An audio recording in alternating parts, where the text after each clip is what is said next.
क्या आपको भी मकान बनाने के बाद या उसमें कंस्ट्रक्शन कराने के बाद या मकान नया खरीदने के बाद जैसे ही आपने उस मकान में एंट्री करी, आपने गृह प्रवेश किया, तो आपके जीवन में समस्याओं ने उमड़ना शुरू कर दिया।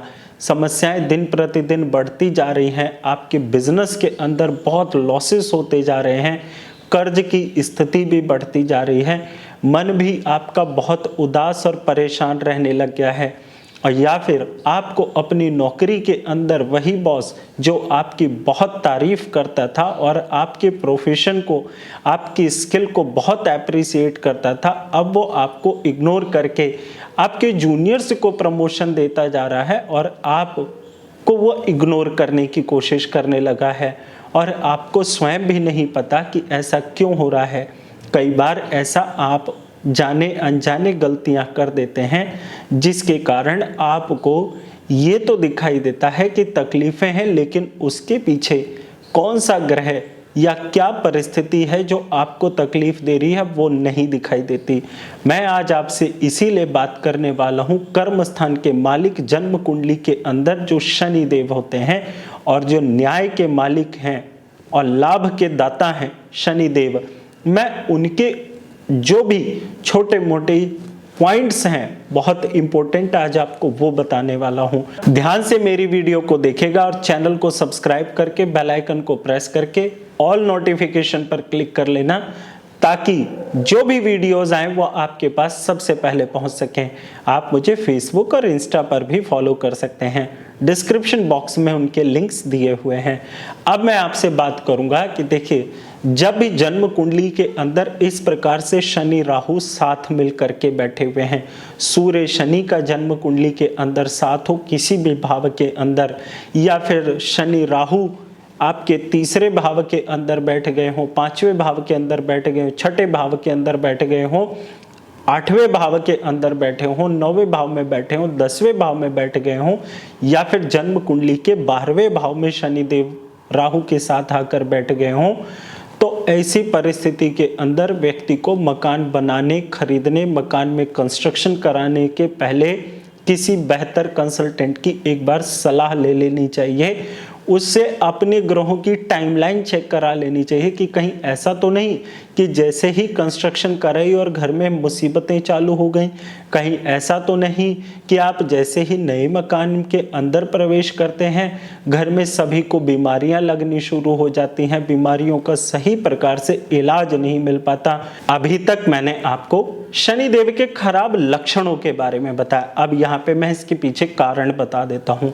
पुराने समय में जब हमारे पूर्वज कोई नया मकान खरीदते थे, जमीन खरीदते थे, कोई खेत खरीदते थे, तो अक्सर उसमें सांप के बिल मिल जाते थे, कई बार सांप भी मिल जाया करते थे।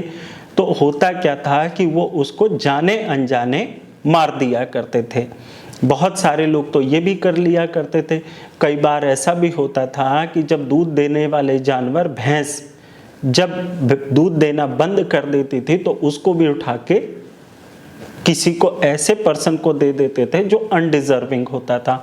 कई बार ऐसा भी होता था कि पुराने जमाने में बहुत सारे लोग एक दूसरे के मकान को बनता हुआ देख करके अच्छी फीलिंग्स नहीं देते थे। तो होता क्या था, पीठ पीछे उसकी साजिशें रच दिया करते थे कि इसका मकान गिरवा दो, इसका मकान बनने मत दो। और धीरे धीरे धीरे धीरे कई बार ऐसी भी सिचुएशन पैदा हो जाती थी कि जो कुआं सूख जाता था पानी देने वाला, उसको भी जाना ढक करके वहां पर भी कंस्ट्रक्शन करा दी जाती थी। तो कुआं, मकान, भैंस और सांप, जब इनके साथ किसी भी प्रकार का गलत काम होता है या जब इस तरह की गलत एक्टिविटी की जाती है तो जन्म कुंडली के अंदर शनि कमजोर हो जाते हैं। और चूंकि यहाँ पर मैं मकान का टॉपिक ले रहा हूँ, आज के टाइम में सबसे पहले मकान को और हेल्थ को प्रायोरिटी दी जाती है। क्लियर है ना? तो ऐसे जब कारण पैदा हो जाते थे तो नतीजा ये होता था कि वो पीढ़ी दर पीढ़ी आपकी जन्म कुंडली के अंदर शनि देव खराब आ गए। चूंकि ये भी कहा जाता है ना, हमारे वेद पुराण ऋषि उपनिषदों ने भी ये भी कहा है, महर्षियों ने, कि आत्मा तो शरीर बदल करके आ जाती है। तो तो ये शनि के पितृ दोष में भी ये चीजें कैलकुलेट हो जाती हैं। मजदूरों का सही प्रकार से वेतन ना देना, मजदूरों के साथ अत्याचार करना, घर के सर्वेंट्स के साथ या आपकी कंपनी के अंदर सर्वेंट्स के साथ किसी भी प्रकार की कोई ऐसी सिचुएशन हो जाना जिसको आप सपोर्ट ना करें, तो ऐसी परिस्थिति के अंदर भी शनिदेव खराब हो जाते हैं। अब यहाँ पर ये मैंने आपको कारण भी बता दिए।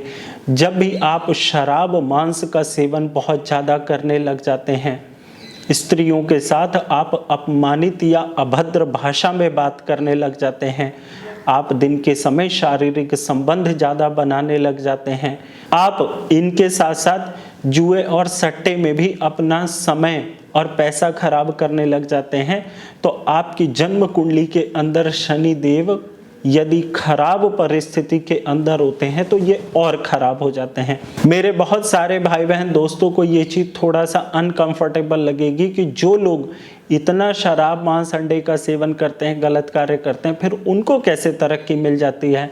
मेरे भाइयों बहनों, हर किसी का एक दौर आता है, आप उस दौर में ना जाने की कोशिश करें जो आपके परिवार और आपके जीवन के लिए अनकंफर्टेबल हो।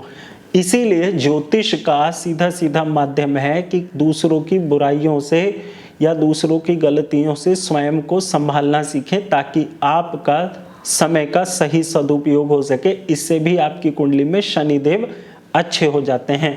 अपने समय का सही इस्तेमाल करने से भी आपकी जन्म कुंडली के अंदर शनिदेव अच्छे होते हैं।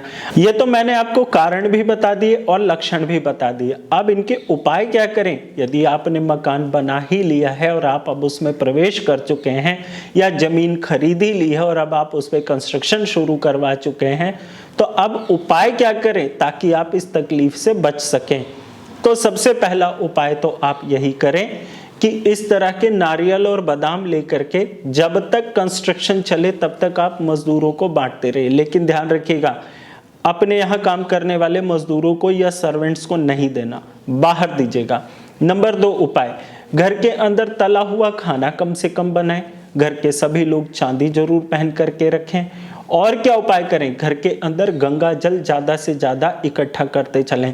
नंबर 4 उपाय, घर के अंदर जो माँ, नानी, दादी, जो घर की भी बुजुर्ग औरतें हैं, आपके आसपास मोहल्ले की जो भी औरतें हैं, उनका पैर छू करके आशीर्वाद लेते रहिएगा। और क्या उपाय करें, अपनी जन्म कुंडली किसी बेहतर अच्छे एक्सपीरियंस्ड कंसल्टेंट को दिखा करके उनसे लेकर के आप अपनी कुंडली के अकॉर्डिंग भी उपाय करें, तो आपको अच्छे रिजल्ट्स की जल्दी प्राप्ति हो सकती है।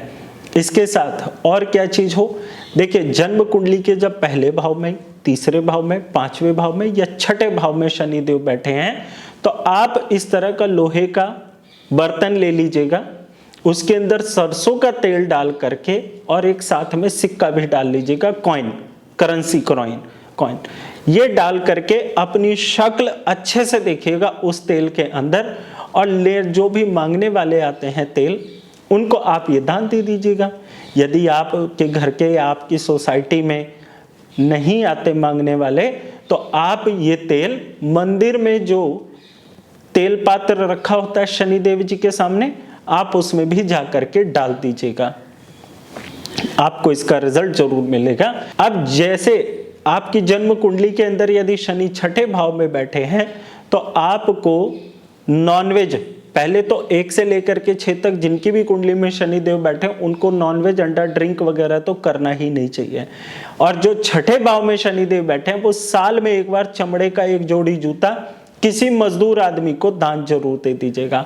अब जिन भी लोगों की जन्म कुंडली के अंदर शनिदेव 7 से लेकर के 12 तक के भावों में बैठे हैं, वो ऐसे ही कोई उपाय नहीं कर सकते, क्योंकि यहाँ से शनिदेव की उच्च होने की परिस्थितियां चल जाती हैं। कहीं पर वो उच्च होते हैं, कहीं पर वो अपने पक्के भाव के होते हैं, कहीं पे वो भाग्य निर्माता होते हैं, कहीं पे वो कर्म फलदाता हो जाते हैं, कहीं पर वो आपको लाभ की प्राप्तियां बहुत अच्छे से कराते हैं। इसलिए जिन लोगों की जन्म कुंडली के अंदर ये देखिए 7 से लेकर के 12 तक के भावों में शनिदेव चाहे कैसे भी बैठे हों, वो अपने उपाय सोच समझ करके करें, वो शनि के दान सोच समझ करके करिएगा। कैसा लगा मेरा वीडियो मुझे कमेंट करके जरूर बताएं, मैं आपके कमेंट्स का इंतजार करूंगा। और यदि आपको भी मकान बनाने के बाद, खरीदने के बाद, कंस्ट्रक्शन के बाद कोई ऐसी तकलीफ आई है तो आप नीचे कमेंट सेक्शन में जरूर बताएं, ताकि जो लोग करने वाले हैं और उनको समस्याएं आ सकती हैं वो अवेयर हो सकें। और ये भी बताइएगा शनि देव को किस फल का दाता कहा जाता है और इनको किस प्रकार की प्राप्ति, मैंने यहाँ पे आपको इशारा कर दिया है, किस प्रकार की प्राप्ति का मालिक कहा जाता है। आपके कमेंट का मुझे इंतजार रहेगा। जय माता दी।